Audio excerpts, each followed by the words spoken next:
আপনারা সবাই জানেন যে ব্রাহ্মণবাড়িয়া ৬ বাঞ্ছারামপুর আসনে আমরা নিয়মিত গণসংহতি আন্দোলন সহ আমাদের যুগপৎ আন্দোলন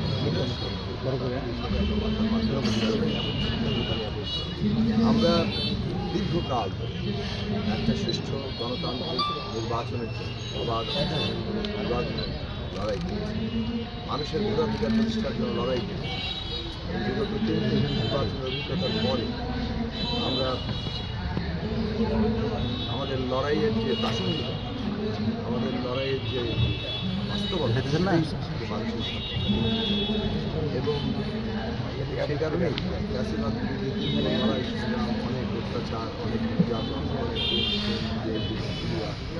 এই সব কিছু সহ্য করে বিভিন্ন দলগুলো লড়াই করে দিয়েছে এবং সেই লড়াইয়ের মধ্যে যে জমিন তৈরি হয়েছে ২৪ সালে জুলাই আগস্টে ছাত্র শ্রমিক জনতার অভ্যুত্থান, এই জমিনের উপর দাঁড়িয়ে এই গণ অভ্যুত্থানে আমাদের হাজারো শহীদ প্রাণ এবং এই বাঞ্ছারামপুরেও আমাদের শহীদেরা প্রাণ ২২ সালে ছাত্রদল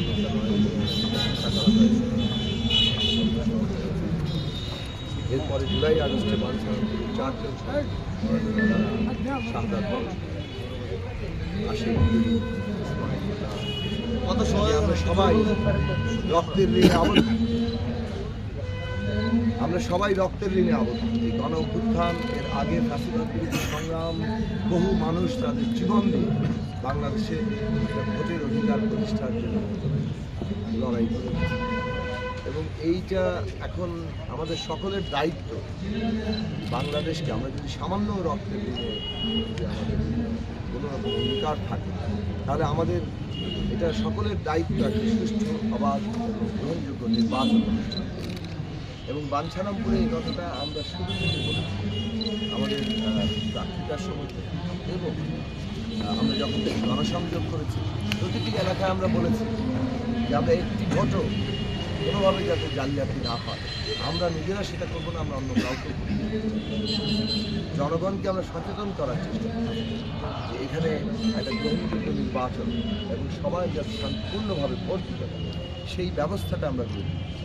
এবং আমি বলবো যে আমাদের গণসংহতি আন্দোলনের নেতাকর্মীরা তো তারা আসছেন, বিএনপি দেশের বৃহত্তম রাজনৈতিক দল এই উপজেলা, তাদের নেতাকর্মীরা সর্বস্তর তারা যেভাবে মাথার মাঝে কাজ করেছে এবং তারা যেভাবে জনমত পেরে সমর্থক এবং ভোটারদের তারা এই একটা সুষ্ঠু, অবাধ এবং গণতান্ত্রিক নির্বাচনের, কেননা এইবারে মানুষের ভোটে আমরা তার একজন জনপ্রতিনিধি নির্বাচিত, সংসদ সদস্য নির্বাচিত, এইটা তাদের দিক থেকে যে আন্তরিকতা প্রকাশ করা সেটার জন্য আমি তাদের ধন্যবাদ জানাই।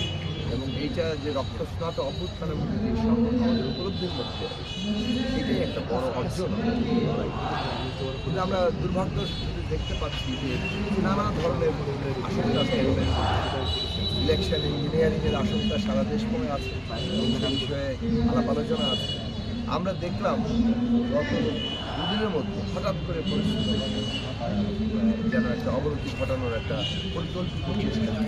গতকাল সোশ্যাল মিডিয়াতে দেখলাম জামাত ইসলামের বিভিন্ন প্রার্থীরা বিভিন্ন জায়গায় বলছেন যে তারা ভোট ভোট দখল ভোট কারচুপি ঠেকানোর জন্য সবাই তারা বাঁশের লাঠি নিয়ে ভোট কেন্দ্রে আসা হয়েছে।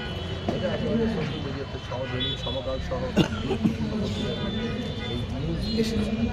এবং আমরা এটা বলবো যে গতকালকে আমরা দেখেছি যে বাঞ্ছারামপুর একটা অটোতে করে বেশ কিছু বাস, বাস তারা কেটে বিভিন্ন জায়গায় তারা জমা করছেন যাতে করে অনেকগুলো কেন্দ্রতে তারা এইভাবে পারে। এখন সেই অটোতে জামাত ইসলামের ব্যানার, এমনকি জামাত ইসলামের একজন নেতা, ইউনিয়ন পর্যায়ের নেতা, যখন তখন তাকে ছাড়াতেও বা ছাড়িয়ে আনতে, তার মানে এটা স্পষ্ট যে এখানে একটি দল আর যারা আমাদের প্রতিদ্বন্দ্বী তারা এখানে খুবই পরিকল্পিতভাবে ভোট কেন্দ্রে একটা এই ধরনের মার্শাল লাঠি কিংবা নানা ধরনের আমরা এরকমও শুনছি যে আরও দেশীয় বিভিন্ন এই ধরনের অস্ত্রশস্ত্র নিয়ে তারা জমা করছেন এবং সেইগুলো ভোট কেন্দ্রে তারা সেই ধরনের পরিস্থিতির সৃষ্টি করে। আমরা মনে করি যে অত্যন্ত বিপজ্জনক একটা জায়গা, এটা ভয়ঙ্কর রকমভাবে উস্কানিমূলক এবং এটা একটা অস্থিতিশীল পরিস্থিতি তৈরি ছাড়া আর কিছুই নেই।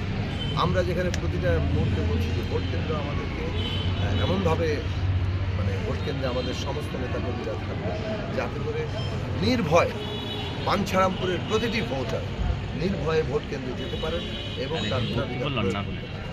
তিনি যাকে ভোট দিবেন তাকেই তিনি ভোট দেবেন। জনতার ভোটেই এখানে সংসদ সদস্য নির্বাচিত হবে। জনগণ যদি আমাদের পছন্দ করেন আমরা বিজয়ী হব, জনগণ যদি অন্য কাউকে পছন্দ করেন তারা বিজয়ী হবে। এইটাই তো স্বাভাবিক এবং এইটাই আমরা গ্রহণ করার জন্য প্রস্তুত আছি। এখন আমরা যেহেতু বিশ্বাস রাখি যে জনগণের ব্যাপক জনসমর্থন আমাদের আছে, আমরা ভোট কেন্দ্রে কী কারণে মানে কোনো ধরনের পরিস্থিতি তৈরি করার চেষ্টা করি, বরং আমরা চাইব, আমরা শতভাগ চাই যে একটা সুষ্ঠু নির্বাচন হোক।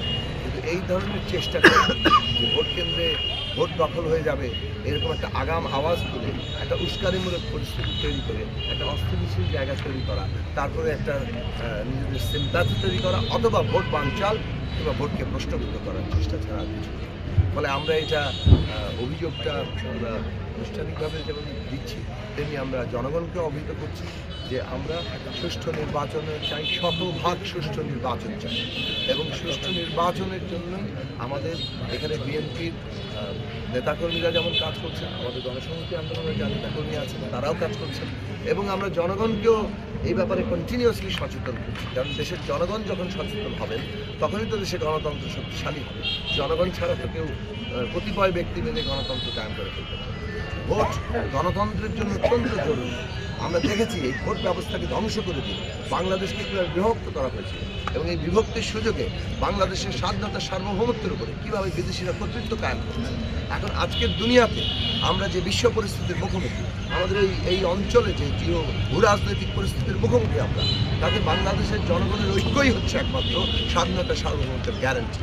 বেগম খালেদা জিয়া প্রয়াত প্রধানমন্ত্রী এবং বিএনপি চেয়ারপারসন তিনি এইটা 7ই আগস্ট ঘোষণা দিয়েছিলেন যে কীভাবে এখানে প্রতিহিংসার রাজনীতি বর্জন করে যেটা ফ্যাসিস্টরা করেছিল, সেই এখানে একটা ঐক্যের রাজনীতি দেশবাসীকে ঐক্যবদ্ধ করে সেইটা বাংলাদেশে এখানে বিএনপির নেতাকর্মীরা সেই নির্দেশনা যে মানে নিষ্ঠার সাথে অনুসরণ করছে। আমরা কেবল তার প্রশংসা করবো না, বরং আমরা মনে করি যে এটা বাংলাদেশের জন্য ইতিবাচক যদি আমরা একটা রাইট ডিরেকশনের মধ্যে যাচ্ছি। সেখানে এই উস্কানিমূলক যেখানে ফ্যাসিবাদ বিরোধী লড়াই জামাত ইসলামিক অন্যান্য দল তাদের জোট যেমন ছিল, এখানে অন্যান্য বাম প্রগতিশীল তারাও জোটেছিলেন, আমরা যুগপথ আন্দোলনে 39 দলীয় জোট আমরা ছিলাম। এখানে সকলে তো আমরা লড়াই করেছি ভোটের অধিকারের জন্য। কাজেই ভোটকে বানচাল করা অথবা প্রশ্নবিদ্ধ করার কোনো ধরনের তৎপরতা এই বাঞ্ছারামপুরের জনগণ এবং মনে করি সারা দেশের জনগণ গ্রহণ করবে না। 17 বছর পরে মানুষ তার ভোটাধিকার প্রয়োগ করতে যাচ্ছেন, এটা আমাদের জাতীয় জীবনে অত্যন্ত গুরুত্বপূর্ণ একটা জায়গা এবং এই ভোট কেবল একটা সংসদ প্রতিষ্ঠান। এই ভোটে গণভোট আছে যেখানে জুলাই জাতীয় সনদে অনুমোদন হবে এবং জনগণ এই হ্যাঁ ভোট দিয়ে আগামী সংসদকে জুলাই জাতীয় সনদের ভিত্তিতে সংবিধানের মৌলিক সংস্কার করার ক্ষমতা অর্জন করবে, যে কারণে এটার নাম হবে সংবিধান সংস্কার পরিষদ এবং সংবিধান সংস্কার পরিষদ জাতীয় সংসদের নির্বাচন। এই যে গুরুত্বপূর্ণ জাতীয় একটা উত্তরণ পর্ব গণতন্ত্রের জন্য, এইরকম একটা জায়গায় ভোটকে বানচাল অথবা প্রশ্নবিদ্ধ করার যে কোনো তৎপরতা পুরো বাংলাদেশের অস্তিত্ব রয়েছে। কাজেই আমরা এটা পরিষ্কার করে আহ্বান জানাবো সকল রাজনৈতিক দলের সকল প্রতিদ্বন্দ্বীদের প্রতি যে আপনারা এখানে আসুন আমরা সবাই মিলে একটা সুষ্ঠু ভোট করার জন্য আমরা জনগণের উপর ভরসা রাখি। জনগণ যাকে ভোট দিয়ে নির্বাচিত করবেন সেই ফলাফল